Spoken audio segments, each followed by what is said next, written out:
limite le leitmotiv, ou moi le truc que je trouve le plus important à considérer, c'est d'arrêter de penser qu'il y a l'homme d'un côté et la nature de l'autre. Et que l'homme et la nature devraient soit s'opposer, soit apprendre à vivre à côté.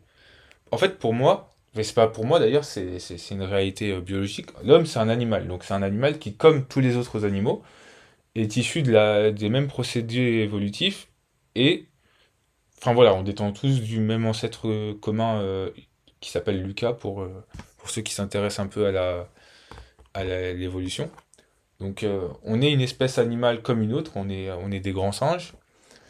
Donc, et c'est pas, du coup, c'est pas logique en fait de considérer qu'on pourrait vivre détaché des écosystèmes, détaché, je réutilise ce mot, il est un peu général, mais quand même il est assez évocateur, détaché de la nature. En fait, en tant qu'espèce, donc comme je l'ai décrit, on est partie intégrante de la nature. Alors, on peut considérer qu'on se comporte pas très bien avec elle. Encore une fois, on va revenir un peu plus tard sur le rapport avec la politique dans mon approche, mais on, on est fait pour vivre avec la nature. Et le problème qu'on a actuellement, c'est qu'on a un peu j'en parlais tout à l'heure, mais l'idée que la nature, à la rigueur, c'est un peu à la campagne.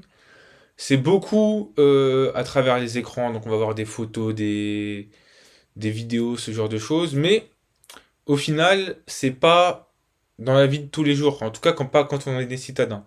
Et moi, c'est ce que j'ai envie de casser, parce que par exemple, il y a un truc qui m'est arrivé il y a pas longtemps, c'est que j'ai pas débarrassé assez vite ma nourriture et il y a des fourmis qui sont venues se servir. Alors le premier réflexe, c'est de se dire que c'est sale, j'aurais dû débarrasser plus vite, c'est vrai.